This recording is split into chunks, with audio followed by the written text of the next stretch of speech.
Israel എംബസിക്ക് സമീപത്തെ പൊട്ടിത്തെറിയിൽ പ്രതികളെന്ന് സംശയിക്കുന്ന രണ്ടുപേരുടെ ദൃശ്യങ്ങൾ പോലീസിന് CCTV ദൃശ്യങ്ങൾ കേന്ദ്രീകരിച്ചുള്ള അന്വേഷണത്തിലാണ് കണ്ടെത്തൽ. ഇവർക്കായി അന്വേഷണം തുടങ്ങി.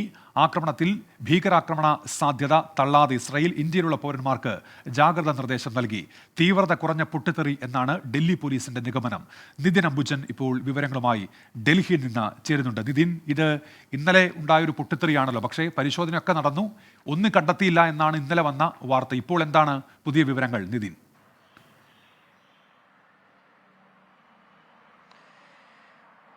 ഉന്മേഷ്, ഇന്നിപ്പോൾ അല്പസമയം തന്നെ ഡൽഹിയിലെ ഇസ്രായേൽ എംബസിയിൽ സമീപം ഇത്തരത്തിൽ പരിശോധന നടത്തിയിരുന്നു. NSG കൂടാതെ ബോംബ് സ്ക്വാഡ് അടക്കം എത്തിക്കൊണ്ടാണ് പരിശോധന നടത്തിയിരിക്കുന്നത്. പരിശോധന ഇതുവരെ അസ്വാഭാവികമായി ഒന്നും തന്നെ കണ്ടെത്താൻ കഴിഞ്ഞിട്ടില്ല. ഏതാണ്ട് ഇസ്രായേൽ എംബസിയിൽ നിന്ന് 150 മീറ്റർ മാറി പൃഥ്വിരാജ് റോഡിലാണ് സ്ഫോടനമുണ്ടായത്.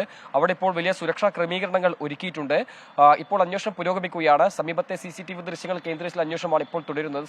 സംശയാസ്പദമായ സാഹചര്യത്തിൽ 2 യുവാക്കളെ പോലീസ് കണ്ടെത്തിയിരുന്നു. ഈ ഒരു CCTV കേന്ദ്രീകരിച്ചുള്ള അന്വേഷണം മുന്നോട്ട് പോകുമ്പോൾ ഇവർ എവിടെ നിന്ന് വന്നു, എങ്ങോട്ടേക്കായിരുന്നു ഇവർ തിരിച്ചു പോയത് തുടങ്ങിയ കാര്യങ്ങളൊക്കെ അന്വേഷിച്ച് വരികയാണ്. എന്തായാലും ആശങ്കപ്പെടേണ്ട ഒരു സാഹചര്യമില്ല എന്നാണ് പോലീസ് പറയുന്നത്. കാരണം ഒരു തീവ്രത കുറഞ്ഞ സ്ഫോടനമാണ് നടന്നിരിക്കുന്നത്.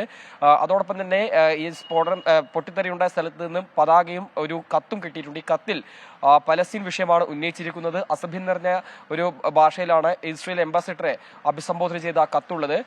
ഈ കത്ത് കേന്ദ്രീകരിച്ചുള്ള അന്വേഷണം ഇപ്പോൾ തുടരുന്നുണ്ട്. എന്തായാലും ജാഗ്രതാ നിർദ്ദേശം ഇപ്പോൾ പുറപ്പെടുവിച്ചിരിക്കുകയാണ്. ഇന്ത്യയിലെ പ്രദേശങ്ങളടക്കം ഇപ്പോൾ സുരക്ഷ വർദ്ധിപ്പിച്ചിട്ടുണ്ട്. ഡൽഹിയിൽ കൂടുതൽ സുരക്ഷ വർദ്ധിപ്പിച്ചിരിക്കുകയാണ്. കൂടാതെ ഇസ്രായേലിൽ ഇതൊരു ഭീകരാക്രമണം എന്നൊരു സാധ്യത തന്നെയാണ് ഇപ്പോഴും മുന്നോട്ട് വയ്ക്കുന്നത്. ആ ഒരു പശ്ചാത്തലത്തിൽ ഇന്ത്യയിലുള്ള ഇസ്രായേൽ പൗരന്മാരോട് ജാഗ്രത പാലിക്കണമെന്ന് ഇസ്രായേൽ ദേശീയ സുരക്ഷാ കൗൺസിൽ ഒരു അറിയിപ്പ് നൽകിയ ഒരു പശ്ചാത്തലം കൂടിയുണ്ട്. എന്തായാലും അന്വേഷണം മുന്നോട്ട് പോവുകയാണ്. ഇതുവരെ പ്രതികളെ ആരെയും പിടികൂടിയിട്ടില്ല. CCTV ദൃശ്യങ്ങൾ കേന്ദ്രീകരിച്ചുള്ള അന്വേഷണമാണ് ഇപ്പോൾ തുടരുന്നത്. സുരക്ഷയും അതോടൊപ്പം തന്നെ പരിശോധനയും കർശനമായി തുടരുകയാണ്. ഇതുവരെ ഡൽഹി പോലീസോ അല്ലെങ്കിൽ മറ്റ് അന്വേഷണ ഏജൻസികളോ ഇതൊരു ഭീകരാക്രമണം തുടങ്ങിയ കാര്യങ്ങളൊന്നും തന്നെ അറിയിച്ചിട്ടില്ല. ഒരു തീവ്രത കുറഞ്ഞ പൊട്ടിത്തെറിയാണ് ഉണ്ടായതെന്നാണ് ഡൽഹി പോലീസ് അറിയിച്ചിരിക്കുന്നത്. ശരി നിതിൻ, ആരാണ് സ്ഫോടനത്തിന് പിന്നിൽ എന്നത് അറിയേണ്ടതുണ്ട്. CCTVയിൽ 2 പേരുടെ ദൃശ്യങ്ങളുണ്ട്. ഇതാരാണ് എന്നുള്ളത് ഇനിയും പുറത്തു വരേണ്ടതുണ്ട്.